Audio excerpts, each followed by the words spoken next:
अनेक अनेक योनियों में भटकते हुए, अनेक जन्मों को प्राप्त करते हुए आज मनुष्य जन्म को हमने प्राप्त किया है। और आज जो व्यक्ति बहुत सुखी दिखाई दे रहा है, जो बहुत ही प्रतिष्ठा लिए हुए है, जिसके पास बहुत बड़ा पद है, जो बहुत अधिक धनवान है, तो उसके पीछे उसके पिछले जन्मों के कर्मों का भी एक रहस्य है।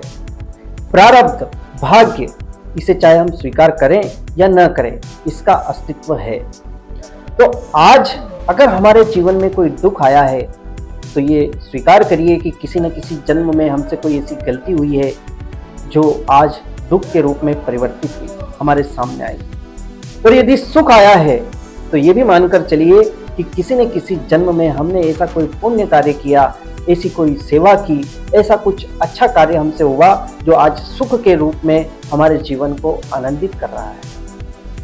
तो किसी व्यक्ति को आप सुखी और दुखी देखें, सकारात्मक और नकारात्मक देखें, तो उसे केवल आज के वर्तमान के जीवन से उसका आकलन न करें। कई जन्मों के पाप पुण्य का मीटर साथ में चल रहा है। ये एक बैंक है परमात्मा का, इस प्रकृति का, इस सृष्टि का ऐसा बैंक है जिसमें हर व्यक्ति के पाप पुण्यों का हिसाब किताब चल रहा है। हमने देखा तो नहीं है, लेकिन हम इसको अनुभूति भी करते हैं। कैसे करते हैं? कोई व्यक्ति पापी है, कोई व्यक्ति गलत कार्य कर रहा है, कोई व्यक्ति अपनी सोच से दुखी है, लेकिन फिर भी वो आज बहुत अच्छे स्थान पर है। उसके पास बहुत अधिक धन है और उसकी काफी प्रतिष्ठा भी है, लेकिन कोई व्यक्ति ऐसा है जो सदाचारी है, जो सेवा करता है, जो इस समाज में बहुत ही सज्जनता से जीवन जीता है, लेकिन दुख और परेशानियां उसका पीछा नहीं छोड़ती। वैसे ही शरीर के स्तर पर देखें तो कोई व्यक्ति कोई व्यसन नहीं करता, न धूम्रपान करता है, न शराब का सेवन करता है, लेकिन फिर भी वो कैंसर से ग्रसित हो जाता है।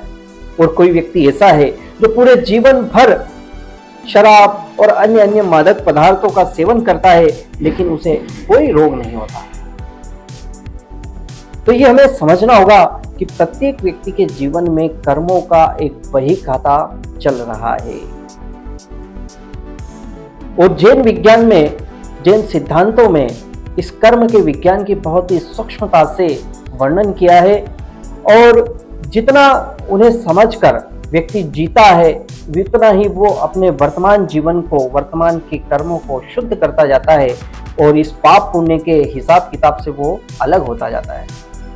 तो हम इस सृष्टि में जो भी ऐसे उपाय हैं जो हमारे कर्मों को शुद्ध कर सके, जो हमारे विचारों को शुद्ध कर सके, जो हमारे मन को शुद्ध कर सके, उन्हें हम अनुभूति करने का प्रयास कर रहे हैं।